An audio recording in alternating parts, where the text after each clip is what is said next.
I think I know I can say it. Yeah, at that time, actually, I signed with Rostov. So if we want to win them, we really need to be at our best level. You're not gonna sneak out that question, you know? You have to say one name.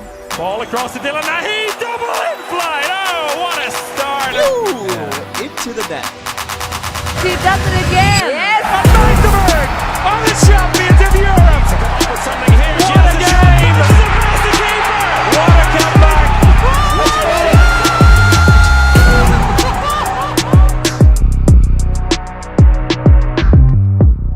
Last week I was almost introducing us as back to full strength, but today we are finally completely back to full strength.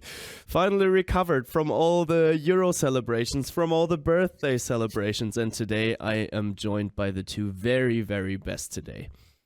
A man that is so good at beach handball that there were statues being built for him. Unfortunately, they didn't survive because they were built out of sand. Ladies and gentlemen, Martin Vilstrup, how's it going? Well, thank you for the introduction. Well, I didn't think about maybe building a statue of sand of myself. That would probably take a while, 2 meters high. It's going good, going good. Great to be back. A little bit stressful with the week, but it's always nice to relax a little bit and talk handball with the podcast.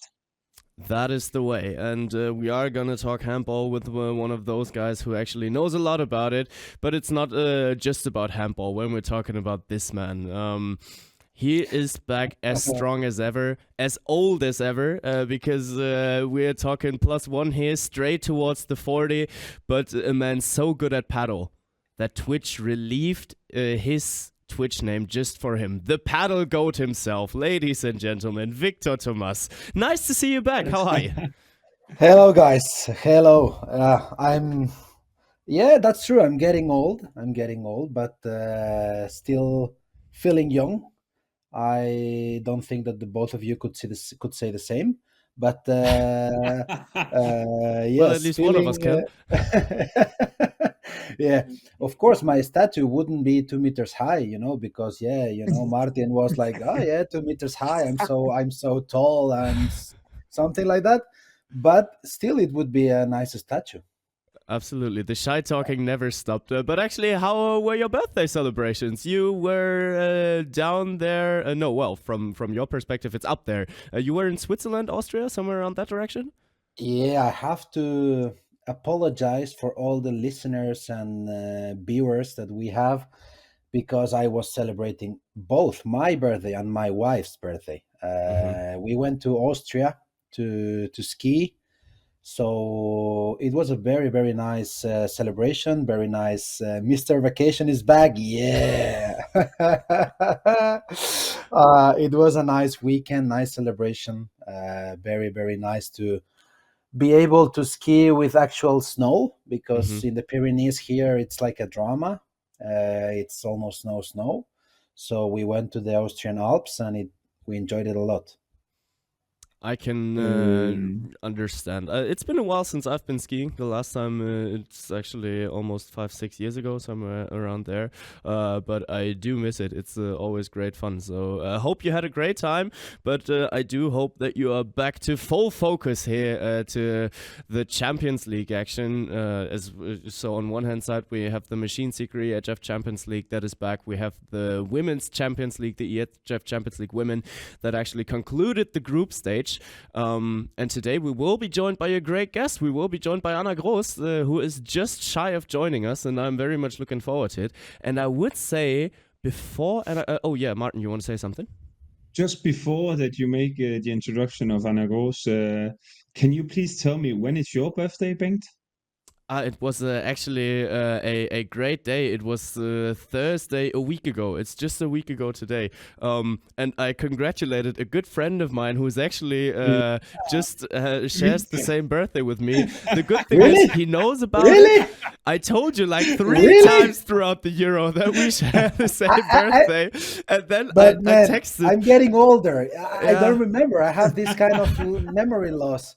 It's 15th of February as well. 15th of February. story. Yeah. Oh my God! Yes, I could see that you're getting older as well. Yeah, I mean the last three times that I told you about it, you reacted exactly the same way. But then, of course, for your birthday, I shot you a message, just like good friends do, and then your answer was, "Thank you for taking the time of congratulating me for my birthday." It was so great.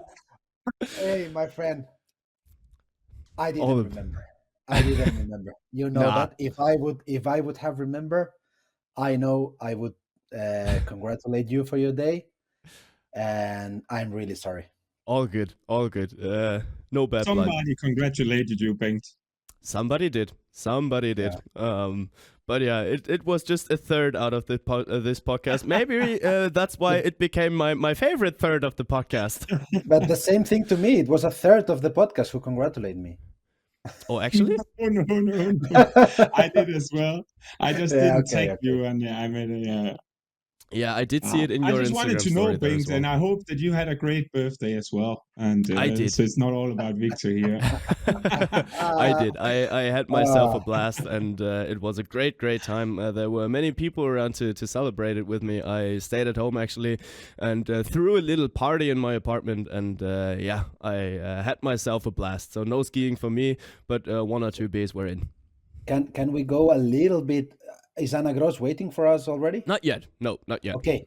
Can we go a little bit into what I consider you, the new generation, young people? What is a little party at my place meaning? What do you think? So, how big do you think it would be? Nah, not in that direction. Some culture, some music. You're not wrong with that. So, and the neighbors calling the police. Actually not, but I'm living in a good place to throw birthday parties because I'm living right next to a train station, and if I do get a little louder there, people don't really complain. But you hear it in the background. We did have a shy little hello calling in here, so let's introduce her into the show, ladies and gentlemen. Nice to have her around. Ana Gros, great to see you. How's it going? Hi, I'm good. How are you guys? I think we're doing great from my side. How about you boys? Yes, everything is nice here. Very happy to have one of the bests here with us in the podcast. Absolutely. I'm really happy to be with you guys as well. Thank you. Good to see you. On one hand side, Györ is playing tonight against Budapest, but still you do have the time to join us today because there's a little injury going on. So maybe you can tell us from your perspective a little bit what happened and how's your recovery status looking? Yeah, so against Budućnost, that was, I think, the second game after the Christmas break. I got my nose broken, unfortunately. I was in defense, and one of the players hit me with her elbow.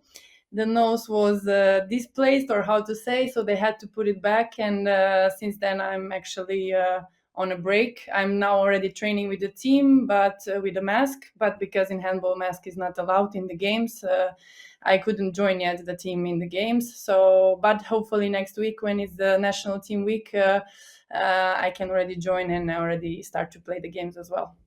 And I mean, as we can see it right now, they did a great job. So one can see that your nose was misplaced there. So it's okay.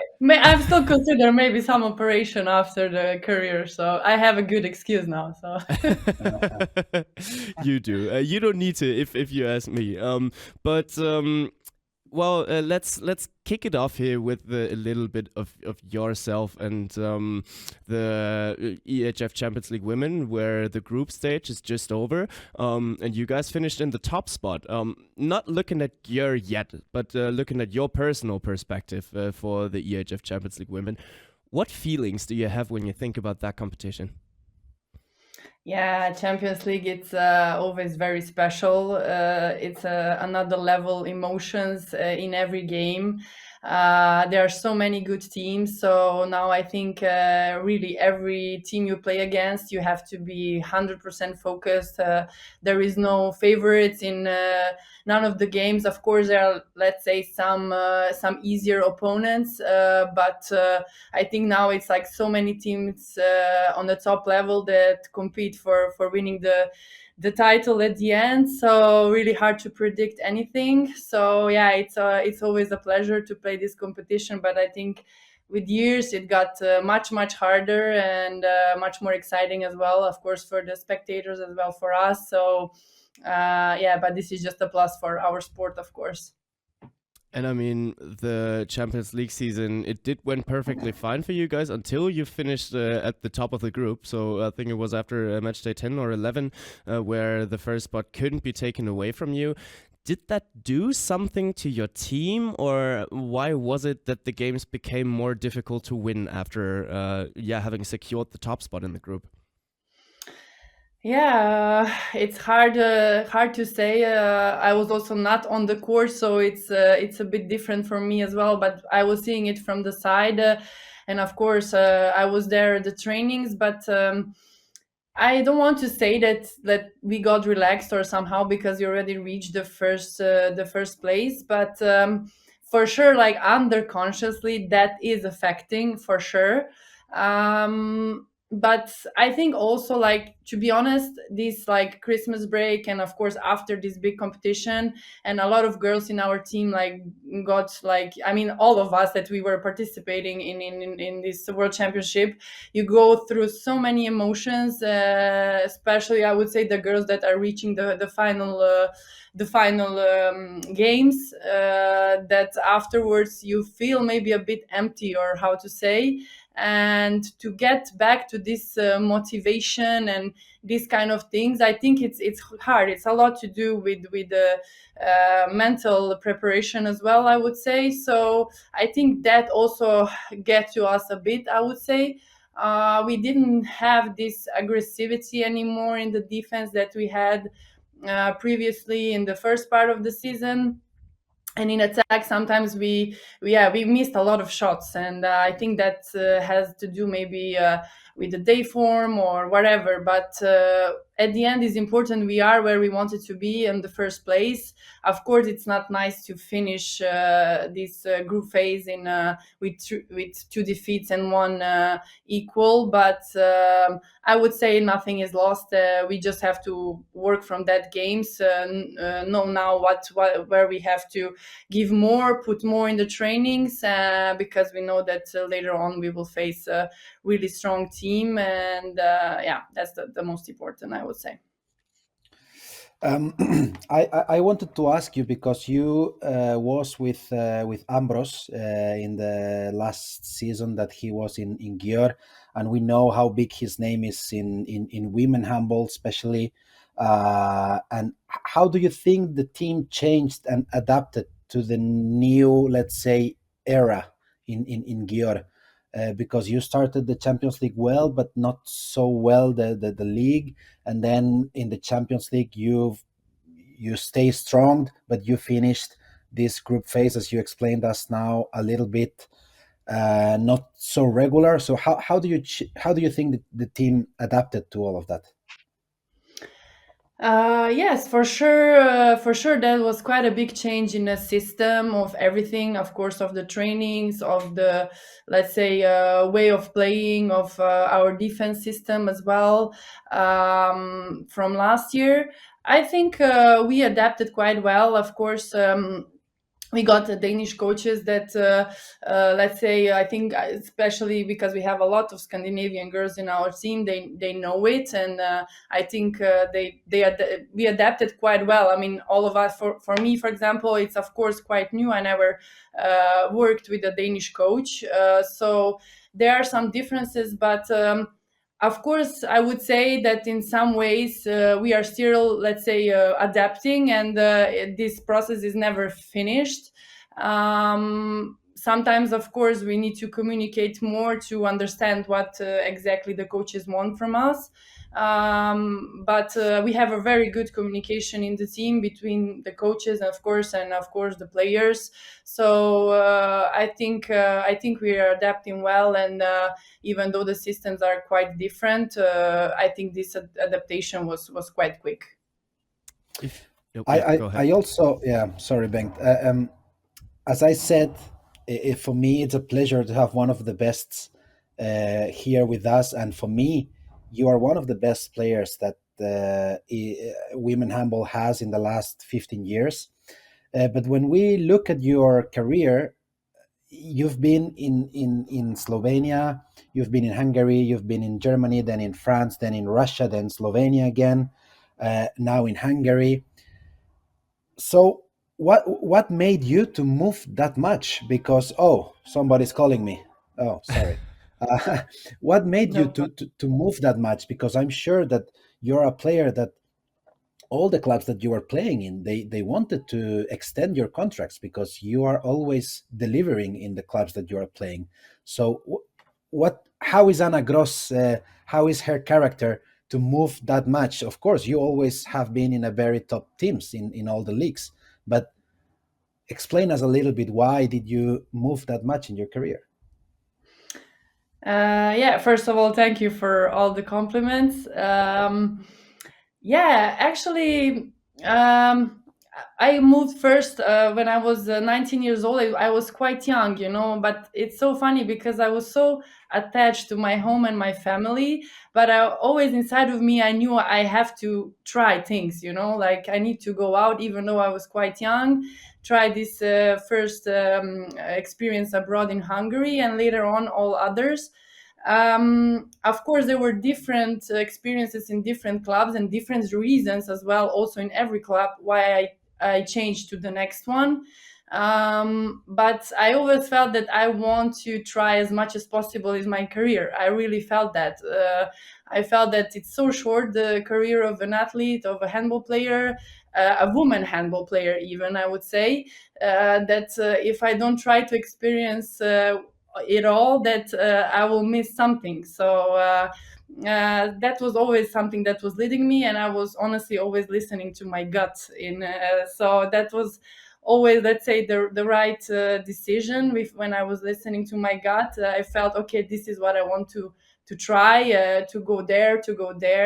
Also for Russia, for example, it was like really big decision, really big change. But I felt I just want to have this one last experience there. Not one last, but like maybe to go this far. And I don't know, even though it was finished earlier, I still feel it was the right decision. So this is how I always was functioning in my head, and really I don't regret any of the decisions wherever I played. But of course, if I would have to point out, France was one of the best experiences, the best experience of my career, both Metz and Brest. So there where I really felt like a second home. Yeah, this was because I spoke with you in Vienna last summer in the gala, and I also met you. I think it was in the MVM Dome in the Final Four. I think 2-3 years ago, in the stands, and I asked you about. You were feeling happy in Moscow, right? It was everything was going well. The club was professional. The club was treating you well, and all of a sudden, all of this, really bad thing happened. How did you leave all that situation? Because was Moscow a place that you were ready to stay for a longer time?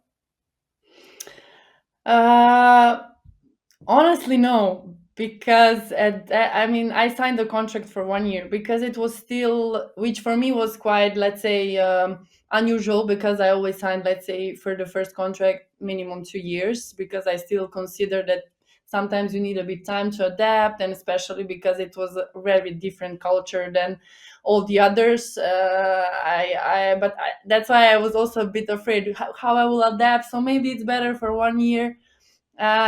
I felt really good there. Of course, the city was amazing. That was also one of the big reasons I left there, because I really wanted to experience to live in a big city as Moscow. So that was really amazing. Of course, handball, the team were also really good. Still young team. Still, the club was also just in the first years of existing. So yeah, it was really nice experience. But normally I should not stay there more than 1 year. Yeah, at that time actually I signed with Rostov, and that was already in January. I think I can say it. I think I never say it publicly. But I signed with Rostov in January for the season after.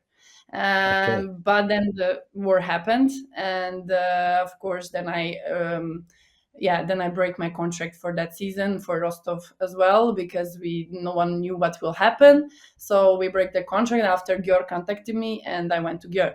So this is how it should go my career if unfortunately the war would not happen. But it is what it is. I think all happens for a reason. So of course I'm very happy to sign with Györ as well. That was also my biggest wish again, to come back to hopefully win Champions League here, and yeah, hopefully that will realize very soon. I want to say, hey, Anna, nice to have you, and thank you for joining. You should especially appreciate the compliment as one of the best right backs, and it's coming from Victor, because he thinks he could be one of the best right backs in the world as well. He never got the chance to, but I think that No, Anna can agree with me that I was a really underused right back. You know, Yes, I would say so. But I Thank think you you. can be really happy that you were one of the best right wings in the world. That's fine as well to accept. Yeah, that's fine. But still, I have something in my heart that said me I could have been a right back. I just Maybe actually you also will asking never know, unfortunately. Yeah. Lucky for us, otherwise you would brag about it, Anna. But also coming back with a serious question, traveling and going abroad and living in different countries. I know when in terms of speaking language, you're capable of speaking quite a few. What would you say is one of the most important things when, going to a new country and making sure that you can settle yourself? We spoke with some other, players, and they said sometimes it's important for them that they have a player they know in the team that they're joining, someone they're capable of speaking their own language with. How did you, going to those different countries and then making sure that your social life and personal life without, the handball would be a great fit for you? Yeah, for sure. The most important, I mean, like one of the most important parts is that to try to learn the language, because especially, for example, in France, people are not so good with English, and in the team we were using French all the time. Most of the players were French, so to understand all of the happenings, of course, in the trainings, but also outside, to, like you said, integrate well, live your personal life as well easier. It's much easier to learn the language. And I also feel that the people accept you differently, or like easier, when you start to speak their language. So for me, of course, it was always important to try it. I'm not perfect in Hungarian yet, though. That's another level. But yeah, I learned French quite quickly, if I can say it like that. I really hang out a lot with French players, so that helped me a lot at that time. German I had already before in the school, so let's say it was somehow easier to learn it.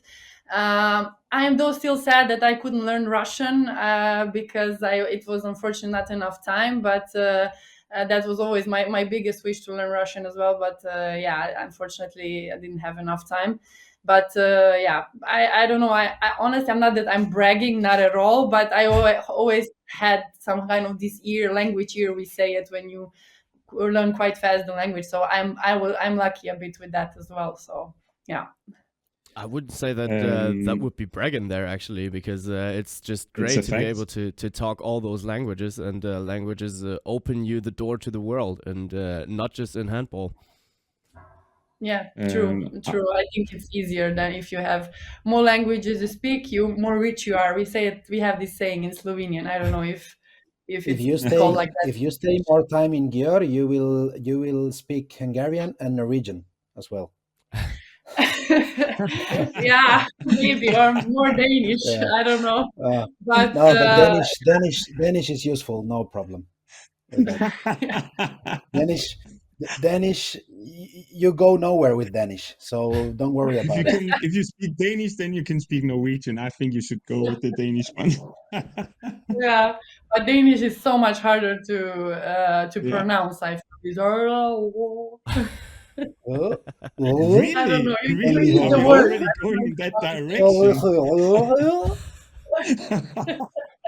Yes. Victor, we're not going there again. I speak a I little feel a Danish, you know, guys. I feel a little bit offended here. You said that you wanted to learn Hungarian, and we had other players saying that's super hard, and you wanted to learn Russian, and then you're saying Danish is the hard one to learn. For me, like Yeah. Russian and Hungarian would be the hard one. Because you don't But say Russian anything. for You me, just because Sorry. you're just you don't say anything at all. exactly. Then, Oh my but God. maybe let's get back a little bit to more specific handball talks, because you said that you were 19 when you first moved. So when you actually left your childhood club and joined Krim, you still stayed at home, or did you move out for that one as well? You meant when I left Olympia. when I was still in Krim? Yeah. Well, when you No. left Olympia and then went to Krim. No, I left home when I was actually 14 to live in Ljubljana because I'm from Velenje. So I left to Ljubljana to high school and to live in this how you say internat. How is it called in English? Yeah, I don't know now. Boarding school. Or I don't know how you say it. No, that's something else. It's we know what you mean. Boarding school in intern. Yeah, exactly. Boarding school, and you are there with the other kids. You are together in the room with 3 other kids, and then you go to school and you train. And yeah, so I left actually with 14. I was not living anymore with my parents. But then actually I was trying to go over to your step to Krim there and not to your first step abroad to Györ. But then I actually just read about you that for your very first game you were called right after school, and then you should hop onto the bus and go to the playing court for the night because you were about to play your first match. You still didn't have your jersey. It was Natalia Deripasko's jersey that you wore, and you just had her name on the back for the entire match. I can only imagine or think back to my childhood when I was playing in the backcourt and having all those big names of all those stars of my childhood on my back and feeling proud to wear their jersey. Was that a comparable feeling for you? Yeah, for sure. I mean, like it was just an amazing feeling. I was there. I was 14 years old. I mean, like they called me for this Slovenian league, Slovenian league was always very bad, and they just needed some Slovenian players. That time there were a lot of foreigner players in Krim's team. So yeah, they called me, and of course I didn't have my jersey, so Natalia gave me hers, and. I don't know. I was just there. I was going with her to the locker room. She's like, "Yeah, just come." And Bodnieva was also with her, and they were just speaking Russian between them, And I was just like so afraid. I was like, "Are they speaking about me?" Or like I was just waiting for her to give me the jersey so that I can leave because I was like so afraid. Or I don't know. Like, of course, see these big stars and with them in the locker room, she giving me her jersey. It's like it was an amazing feeling. I mean, like, of course, exciting, but also like so you have so much respect for them, and yeah, so it was really amazing feeling and nice memories, of course. When did you actually get your first jersey? With my name on it. I think when I went to Olympia, so that when I was borrowed from Krim, so that was when I was 16, I think. Yeah. And Yeah. now, after all those years of pro handball and after all those memories that you made, you're going into the handball arenas, and now there are kids wearing your name on the back. So how does that make you feel? Yeah, it's sometimes really unreal, when I think back, and I know that once I was a kid like that, and now they are wearing my jersey or my number, and it's always really nice when I see that someone wears my jersey. So then I also know I did something right. It's of course not all about the medals and all these things, but at the end that you somehow leave some legacy and some that you are an idol, a role model to someone, just one person, it's already a big deal for me and for all of us athletes for sure. And just very proud for when I can see these kind of things in the arena. And then this whole Ana Gros journey started there, from Olympia, from Krim, out into the world, and you already were in Györ for once, and then you came back, and now you're playing a EHF Champions League women's season, where you seem to be unstoppable in the first 11 weeks. You are able to skip the playoff round. Are the chances for you personally as big as ever to finally win your first Champions League trophy? Of course they are. It's always been my biggest wish to win this title. I work for it every day. I know that this season it was not the best for me until now. I had these struggles with the injuries, unfortunately, so I didn't play so many games this season, which is honestly really hard for me because it's one of I think the first season that I almost didn't play. So I mean, like I played maybe five games altogether in Champions League this season. So it's a different feeling somehow, but I know that we have still the most important matches to come. So I've just focused on that, and at the end, it's just important you have this title. So I know how much I'm giving throughout all these years, and that would be a really nice award for me, and of course for our team. I know as well how much people in Györ are waiting this title to come back to Györ and to have it again. So yeah, we will do everything to get it this year.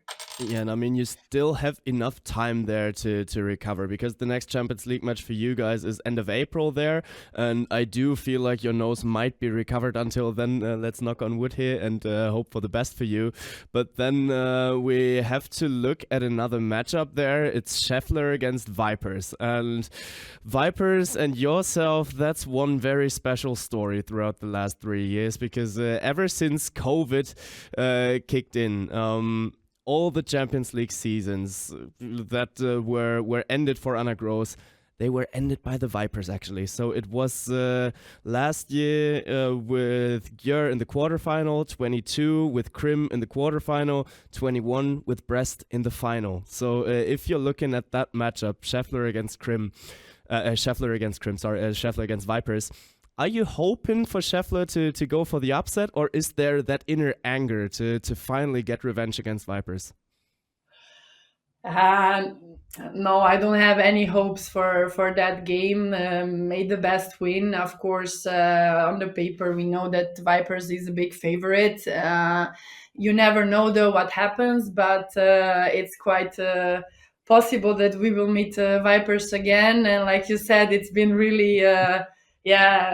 funny that all these years, like you said, my dreams or Györ's dreams were ended by Vipers. So I don't see it as a revenge, but for sure they are a top team. They won the last 3 Champions League titles, so at some point you will meet them for sure. So at what stage it is, it's not. It depends of many things, of course, but if it's now, I mean, in the quarterfinals, then it is, and.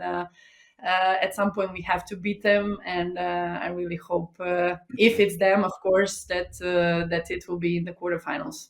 But with what emotions would you go into those kind of matches? Would you be a little worried, or would you be even more motivated to finally, ring down the Vipers? I mean, I would not say maybe worried, but I would say that of course you are aware of what kind of opponent you're facing, and you know that it will be really, really hard. So if we want to win them, we really need to be at our best level, give everything what we have in these two games, and yeah, just in that way we can beat them. Because last year, in the semifinals against them, it was like first half, honestly I was like, when I came in, I was like, is this even a handball game that we are playing, or what is it? Because it was so fast, everything was happening so fast. They scored 20 goals in the first half. I don't even know how it was happening that fast. So yeah, there at that time I remember they felt like a team on another level. But of course, I for sure this year, yeah, I feel that we can beat them, and like I said, but we of course need to be on the top level. Repeating again, if it will be them, nothing against Debrecen, for sure they have a great chances as well. Fair enough, boys. I cut you short here. I feel like. No, I wanted to go back a little bit to one of your answers, and now that we are talking about emotions and when you stepped into the game, that mentally it was hard to process how fast was going the game. I would like to ask you if you do some kind of mental work with any professional or by yourself, or how are you handling this situation this season for you, to focus on still be part of the team? Because I know that when you are not able to practice that much or participate in the games, it's difficult to feel yourself a part of the group.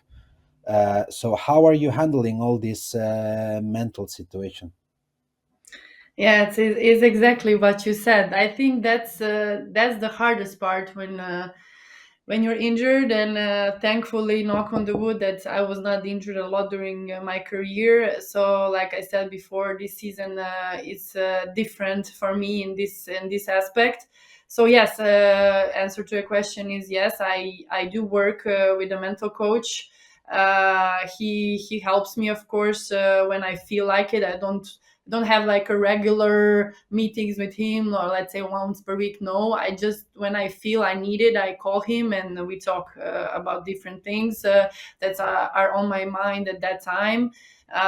So but I still feel that like, I mean, I was using him previous years as well, and I think it's very important thing in an athlete's life.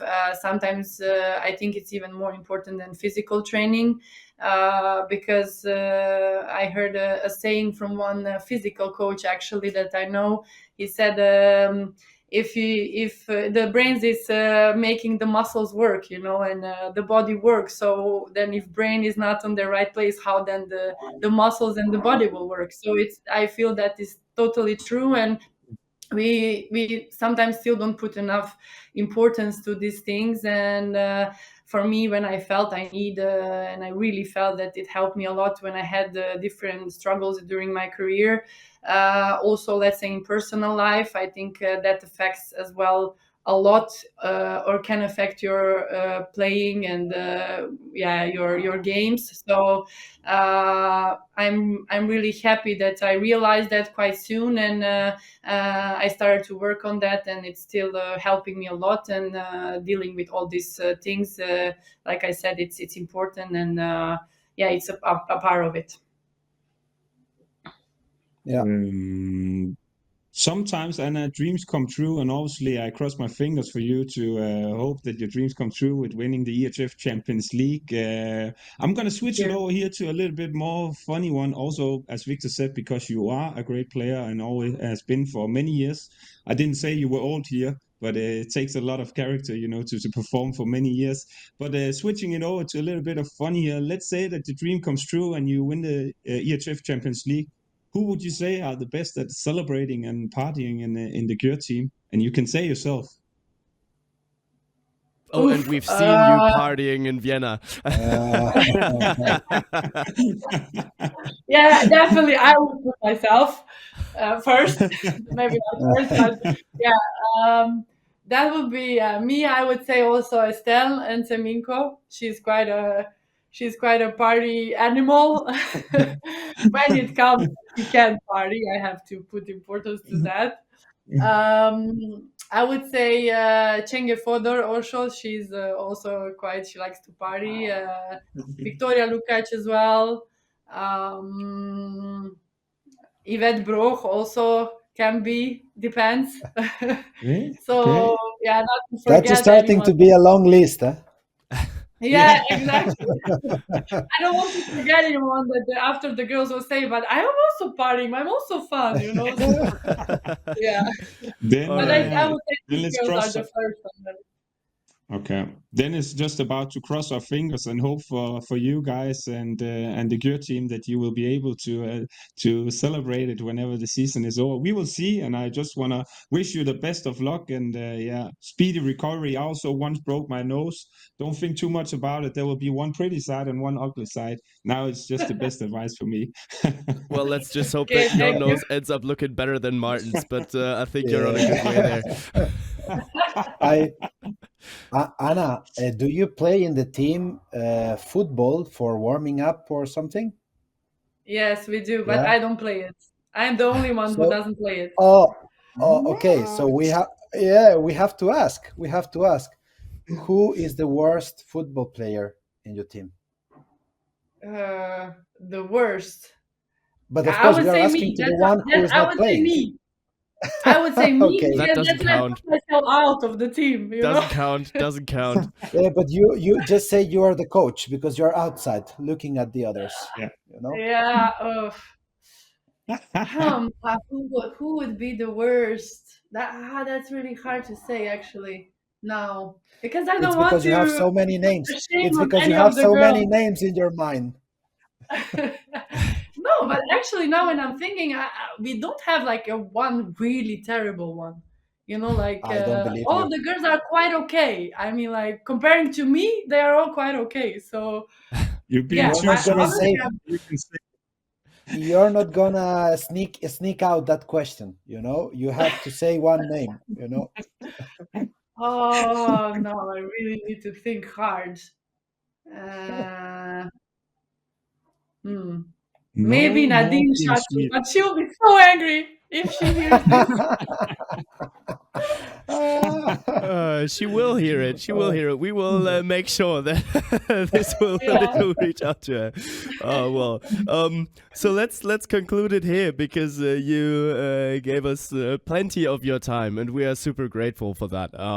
But best of luck for the rest of the domestic league season for you guys. It's only the second spot that you're having there right now, but the season is still going. So may all your wishes, hopes, and dreams with Györ come true this season, and that you will be able to look back to a fulfilled time in Györ. Because as I read it, correct me if I'm wrong, you are gonna go back home afterwards. You are gonna go back to Krim after the season. Yes, exactly. I decided to go home. It's also like probably my career soon be over in a few years. Of course, I don't have exact date or a year when I will finish, but I said I also want to enjoy these years. Let's probably last years at home as well, to be close to my family and. So that was also my wish, and that's why I also decided to go home and play for Krim. And if ending the career there, I think that's nothing nicest than you can end your career at home. So yeah, that's somehow the plan. But of course, I leave everything open. You never know what happens. So yeah, we will see. Say hi to Barbara Arnhart from us.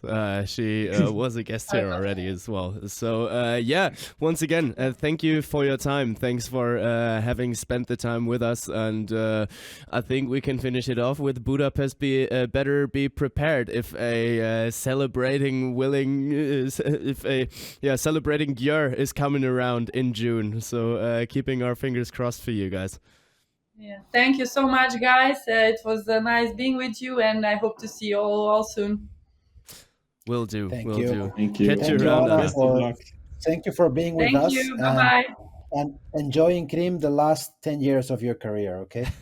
As Perfect. a I retired will. Thank as you a, so much. as a retired player, because Martin is still not retired, he's still doing something.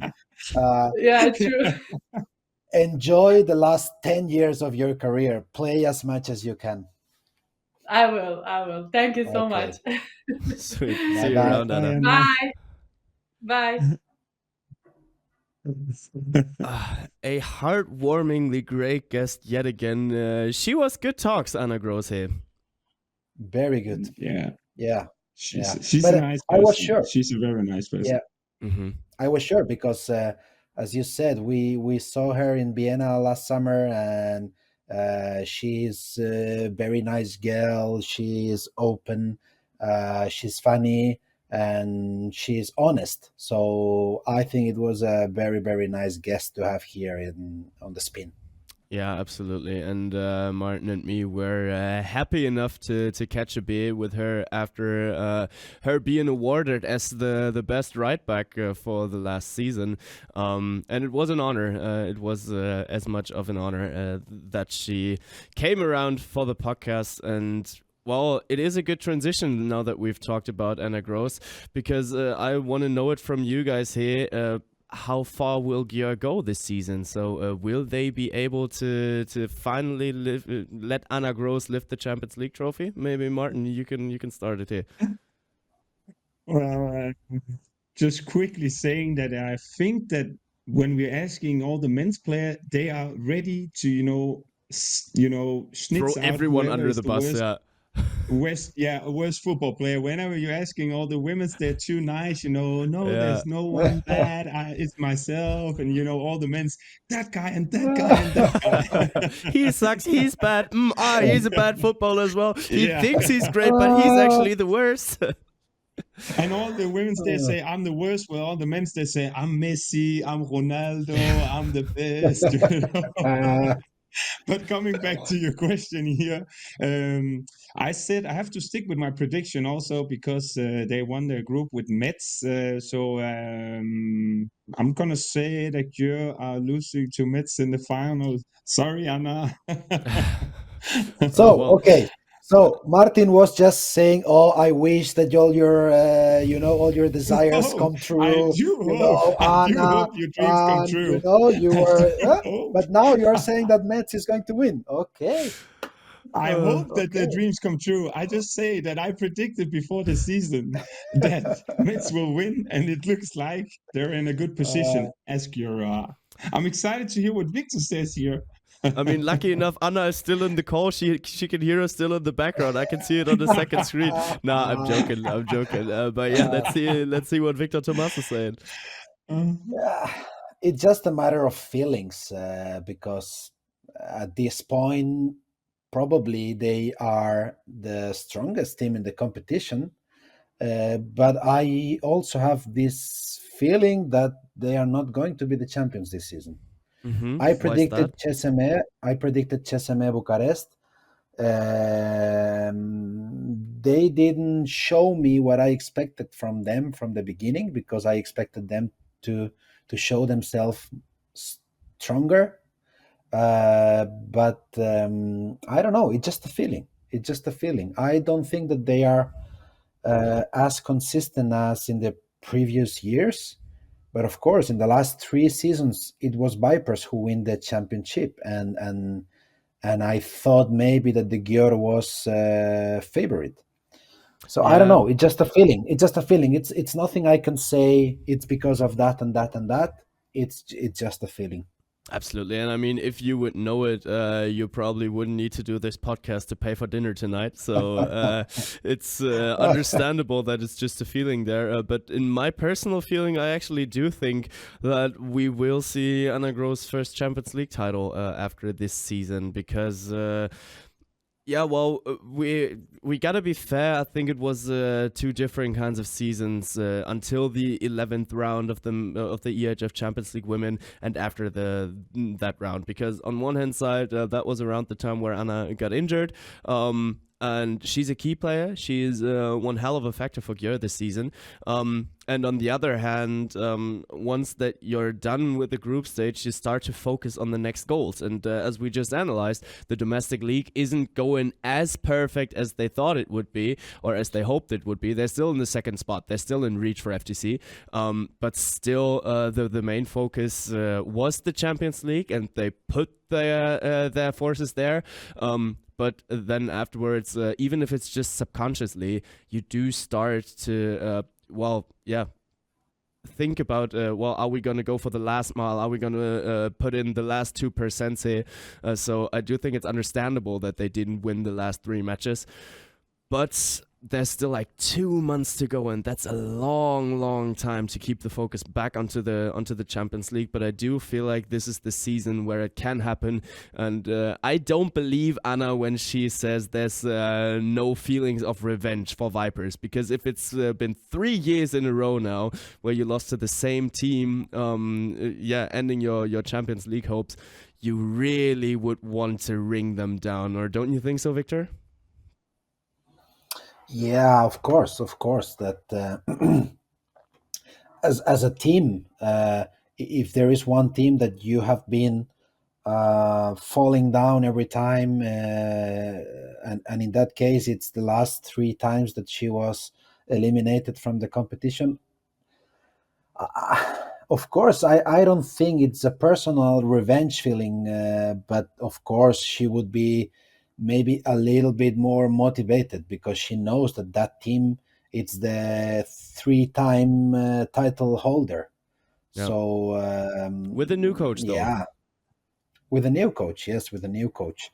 And the last game against ECAS, that was very, very close in Norway. But yeah, I think that Györ is favorite if they will face both Debrecen and Vipers, but still I think that everything can happen, because when you say that it's normal that maybe in the last games of the group phase they didn't show themselves that strong, but I think that's a mistake, because a team, it's mature when they show consistency, and it's very different to face a draw if you have won all your previous games than if you have lost the last 2 games and even 1 game.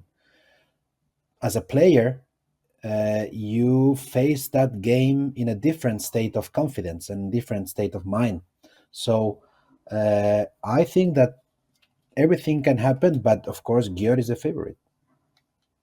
So, Martin, you're still sticking with the Mets as your personal favorites. So just maybe to switch it over to another team here, because we just said it, the group stage is concluded, and we still have to analyze at least a little bit of what happened there in the EHF Champions League Women, because it was a super tight race there in Group B until the very last game. Mets actually just won the group because they held the tiebreaker against Esbjerg.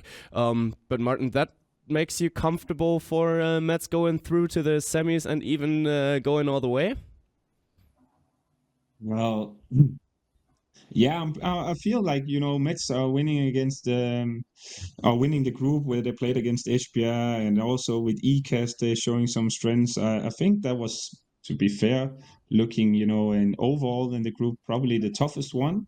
And then I also look at the matchup, and that's going to be interesting, because to me, Chess and Bugaresti will be the favorites against Krim Ljubljana. Although Victor also said, I think Chessam, as he predicted them, then obviously it's going to be a close quarterfinal, but I think Mets will be the favorite there. And also we have to have in mind that it's a small advantage probably, but playing the second game at home is for me also a little bit of advantage, playing the first game away. And I was just looking at some of the matchups. It's with Györ, Metz, Esbjerg, and then Odense. But yeah, I feel like I have to stick with my prediction with Metz, because they won their group, and I think they look strong. But obviously they also had some tight games, and it will be tight from now on until we conclude who the winner will be. That's for sure. Absolutely, absolutely. And I mean, we can have a look at all those matchups that we are going to see in the playoffs, even though it will still be some time until they are played. But still, I think it's a good idea that we are going to predict them. We are going to predict the playoffs. And I will always tell you who they are facing afterwards. So the first one will be FTC against Brest. Who do you see coming through? We go from left to right. So Martin, you start. This is a tough one here.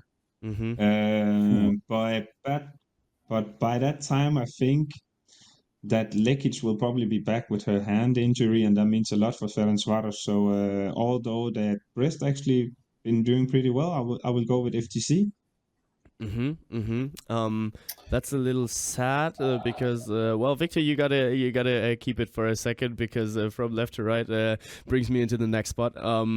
It's a little sad that you're going with FTC because that was about to be my hot take of the week, that FTC is coming through and beating down Brest. I do think that the curve is just going up for FTC from well, the point of no return where they actually started winning games. So yeah, FTC is going through. Victor. I will disagree with both of you. I think that Brest is going to beat FTC Cargo in this draw. I think Brest is going through. And then the winner of that, that matchup will face Esbjerg. So it will be tough no matter what and no matter how the outcome is. Interesting one there. Next one will be the future club of Ana Gros against the future club of Emma Fries. We see Krim against Cesame Bucuresti. Victor, you can start it now. Okay. I'm going with Cesame. I think that the curve of both teams is opposite. I think that Krim started very high and went a little bit down, and Cesame, it was the other way around. They started a little bit maybe down and they are going up. So I think that Cesame is going through. I have to agree with Victor, although that I just look at some of the games that they had head to head, where I think last season Krim won at home, Chisholm won at home, and then the last time I think something like that, something similar happened. So I think it's gonna be tight, but as Victor said, Krim were probably the team in the beginning that were, can you call it, a little bit of a surprise because they did really well, and then after the buzzer beater from Marketa Raketa, it seemed like they went the other way, and they haven't been doing that well. So with Niago, Chisholm is going through on this one. Yeah, especially that game that you just talked about, the last second goal from Marketa Jarabkova. We had her in the podcast right after. That was actually the time of the season where both of those teams, ECAST and Krim, were on top and were at their actually very, very best level. But then Krim seemed to go down a little bit, not as hard as Bietigheim did, but they still managed to... Oh, I see. We do have the wrong picture down here. So maybe just go in that direction again so that we see Martin down there. Yeah, that's the way. But yeah, that was the point where Krim broke down a little bit, and I do feel like they unfortunately won't make it through. And Cesame is gonna stick with their favorite role, and Cesame is going through. And I given the next prediction already, because Cesame will knock out your Mets, Martin. No, really? They are facing Mets afterwards, and that might end up being one hell of a journey there. But yeah, it's an interesting matchup that we're looking at. So are you saying that you go more into my prediction than Martin's prediction? Yeah, probably somewhere around there. You are. Yeah. Okay, I'm looking forward to making you guys. I'm so happy for that. Next matchup, DVSC Scheffler against Vipers, and I think we can keep it rather short here because is anyone gonna say that there will be an upset? Vipers going through. Anna will get her revenge. She will get the possibility so to take up on the revenge. You think so too, Victor? True. I think so too, but I think it's going to be tougher than everybody expects. Okay, interesting. We will see there, but yeah, I am going with Vipers here as well, and I'm really much looking forward to that Györ against Vipers, potential Györ against Vipers. We still have to be a little careful here. Potential matchup between Györ and Vipers, and then the last one. Interesting to see how that one will go as well. ECAST against Bietigheim. The winner will face Odense. So who's it going to be? I don't know if Bietigheim they want to play against Odense. They had some bad experience against them. Yeah, but that might be the point where Bietigheim would want to turn it around. True, but to me, as Victor said, I also think that we will have a Danish clash here with ECAST against Odense. One game, and I think that's perhaps to me one of the most equal quarterfinals we will have with ECAST against Odense. It is there once again a potential one, but I do think so that we will see that quarterfinal. ECAST is gonna beat down Bietigheim, and last week I asked you about who you see ahead in between the three of the Danish teams, Esbjerg, ECAST, and Odense, and we might get the first answer in that potential quarterfinal. So super interesting. It is super interesting, and we're going into the hot weeks of the EHF Champions League Women. The group stage is closed, and especially after the last weeks where there was a lot already decided, apart from some little decisions that were to be made in Group B there, when it comes down to the top of the group stage, and Group A, the top of the group, and actually the bottom of the group, so Rugby Bucuresti and Rail Cargo Hungary, so FTC, they were still battling for the last playoff spots, but those playoff spots are given away. And I would say enough of pure handball talk. If there's no hot takes that you guys want to give us anymore, for the upcoming week. We can have a look at the next week there as well. Unfortunately, we can't talk about my hot take of the last week yet because we're recording just on Thursday today, and I gave the hot take. Victor, you didn't get to listen to it, but I gave the hot take that Kielce will ring down PSG and will win by at least 5. That's insane. Okay, I'm not sure if that's bravery or it's another thing. Well, it's the first step of Alex Dushabayev taking the crown of the MVP of the season. It could happen. If there is somebody who can do it, that's Kielce. Why not? But of course, Kielce hasn't been the same Kielce as the previous seasons. Mm-hmm.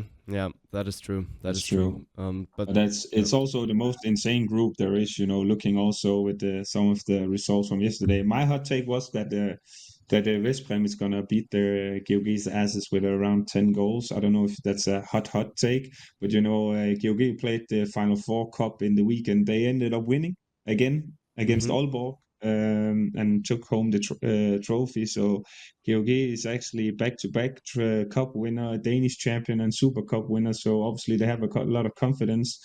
But I think they were probably allowed to celebrate a little bit on Sunday evening after they got home, and then a trip to Hungary, playing against Veszprém, who needs to win against Magdeburg. Then I think they're going to have a tough time. But we will all know in the next one. I haven't thought about any hot takes, actually, to be honest here, Bengt. I should prepare myself a little bit better here when it comes to it. But I will have one for the next one. I'm giving you one. Magdeburg is beating Barca. What? Mm-hmm. You're saying that now? I'm saying that now that Magdeburg, they're just so strong. They're looking so strong in everything they do. They came out of the winter break with so much horsepowers that I do think that we will see an upset there. But Victor, you're probably highly disagreeing on that, right? It's going to be a tough one. I don't highly disagree because I think that if there is one team that Barca doesn't like to play against, that's Magdeburg in the last 3-4 years. But I still think that Barca is better. Yeah, well, when it just comes down to the roster, it probably is. But if we listen to Emil Nielsen's words yet again, I enjoyed beating Magdeburg. So that, on one hand side, shows how important it was for Barca, but on the other side, how difficult it was for Barca. But that was the last game that Magdeburg lost in the Machine Seeker EHF Champions League, and I don't think that they are looking forward to doing that once again. And it was a hard one for them because it was they smashed them. Barca smashed Magdeburg. I think it was 12 goals difference in the score. And Barca, they probably did one of the best games they have played in the last 2 or 3 years. Yeah, so let's see what will happen there. I can come with a hot take then, Bengt, since you also did it. And I think that Paris will win against Kielce, but Paris won't win the next game away against Zagreb. Then it's my hot take. It's what I'm saying is that Zagreb are winning in Croatia. I was about to say the same. Well, interesting. That's actually interesting because Zagreb just beat Kolstad and almost ruled them out of the Machine Seeker EHF Champions League. There has to be a lot happening for Kolstad to still get back on track. But let's be honest, it will be a very, very tough call for them. And if Zagreb actually manages to get a point out of Paris, they are definitely through. So then Kolstad will be out and Zagreb will take at least the 6th spot, but the rest of the group is still open. But I do think that we should say the next week has the answers. And let's see what the handball action gives us. But we still need to play a little bit because I prepared something. I prepared one more round of Who Am I? The last one was super insane that Víctor Tomàs won. He guessed it after 3 really general hints. Sometimes you get lucky. Sometimes you do get lucky. Yeah, well, let's see whether that was just lucky or whether Víctor Tomàs will smash Martin's bum yet again. So I'm looking forward to it. And the next round. 2-1, right? Yeah, of course. Because last week you guessed against nobody again, and then you guessed it correctly. So just you gotta show up. Yeah, well, fair enough. If a handball team doesn't appear to the match day, they lose the game as well. That is true. But still, it's the first truth that Martin said today. Let's see whether he has a next truth. The two competitors are here today, and just a quick reminder of the rules. I'm giving you guys hints from general to very, very specific, and the first one to guess it right gets the victory for today. But if you do guess it, and if you guess it wrong, you're losing the round and you're losing the game. So I'm giving you the first hint of Who Am I? I played handball in 9 different clubs and in 7 different countries. I am part of the Beach Handball Euro All-Star Team 2006. It's been a while. 2006? It's 18 I had my years first call-up in 2009, so... I scored 61 goals in this year's EHF Champions League already. I am 178 tall. Currently, I am not playing handball. Nah. What? Can you repeat the one previous to this one? So it's you about said the height. I'm 178. No. The goals in the Champions League. 61. 61. I scored 61 goals in this year's EHF Champions League already. All right, then... She's not playing anymore. That's not what I said. I am 178 tall. Currently, I'm not playing handball. I'm a world record breaker. I was the world's best at one point. Still no one. All right, that's good. I like it. Almost 30,000 people follow me on Instagram. No one wants to solve yet. Can you say the first one which played in nine different clubs, different 7 countries? different countries. 9 different clubs, 7 different countries. I'm an ambassador of the EHF Respect Your Talent program. Oh, Boy, you really didn't do your homework here, guys. I like it. I like it a lot. That is great. All right. I am gonna give you the next hint.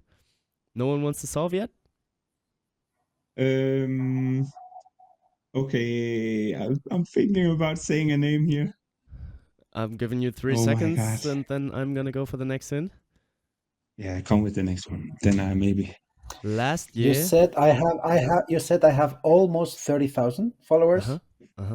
No Googling here. That's for you as well. No. Not just for the chat during the Trivago Twitch show. Last year, I was part of a Cinderella story. I'm gonna guess. Martin, go ahead. I don't know if it's correct, but I'm gonna say Andrea Lekic. The number 77 is basically attached to my name. I'm a center back for FTC. Ladies and gentlemen, my name is Andrea Lekic. Martin Vilstrup takes home the point. We're on a draw, 1-1. Victor, did you want to give him the point, or? No, but actually, the hint. Currently, I'm not playing handball. Mm-hmm. That she's injured. We could argue about that. Yeah, but she's injured. She's not on the court right now. And I didn't know that she played in 7 different countries. That was the one confusing me a little bit also. And about heights, you could tell me that she's 182, and I wouldn't say, no, that's not true. Yeah. Well, that's what the internet is saying. Yeah. But yeah, well, I didn't say that she retired, so that's why when Martin asked, well, and she's retired already, I said, nope, that's not what I said. I said, currently I'm not playing handball, and we can argue about it, but to be honest, she's got a broken hand. She's not playing handball right now.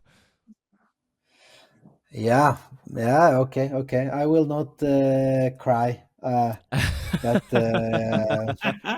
Yes, please do so, please. But why is that? Why do you think it's unfair? Because I think I finally won. Because when you say currently I'm not playing handball, of course I have to focus on currently, but it seems that it's retired. But of course, that's why I asked about the goals on the Champions League and everything. Yeah, that's okay, no problem. 1-1. especially with that, I scored 61 goals in this year's EHF Champions League already. You could, and that was ahead of that one. But still, you're not a bad loser. That's what I can see right here. And we're on a draw. It's not 3-1 for Martin. It is 1-1. So, and Martin will be like, "Oh, with that hit, we can argue about that." When you said about the nine different teams in 7 countries, I swear to you guys, I thought about Andrea Lekic. I swear to you. But you could have been bold again. You could have been bold again. So sometimes you have to take chances here in life, Victor, to succeed, you know?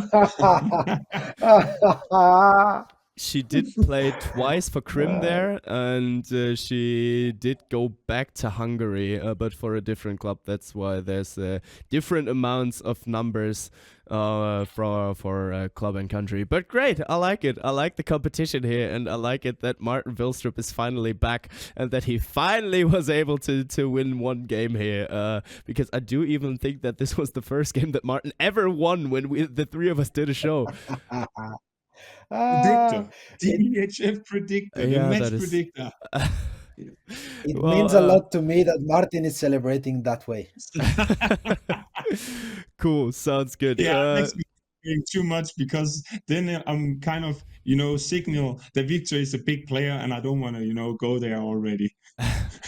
Fair enough. And I mean, we did win the EHF Media Tournament at the Euro together, and that was only possible as a team. I'm still bruised. I'm still bruised from saving the last penalty. But yeah, anyway, guys, it's been way over an hour already yet again. So I would say let's cut it here. Martin, you can say goodbye from your side. Well, I'm just looking forward to the hot takes, and speaking about Kielce playing against Paris Saint-Germain. But you were against my prediction on the women's side with Metz, and I think, I don't know if you said it with your heart or your head here, with Kielce winning with more than 5 goals in Paris, but we will see. It's great to have you back, Victor, and yeah. Remember, guys, it takes a lot of preparations and homework in order to guess the who am I. That is true. Yeah, Victor, welcome back to the podcast. Thank you, guys. It's always nice to be here. It would be nice to be only the two of us, Bengt, but it's okay with Martin. Yeah, I just shake his hand because she just waited until the last hint to guess a name. That's okay, no problem. And we will compete again the next time. And the next time is the next time that we will hear each other again. So catch you around when it's time to talk handball again, everyone. Ball across to Dylan Nahi, double in flight. Oh, what a start! Ooh, into the net. She does it again. Yes. And Víctor are the champions of Europe. Something here. What a game! What a comeback!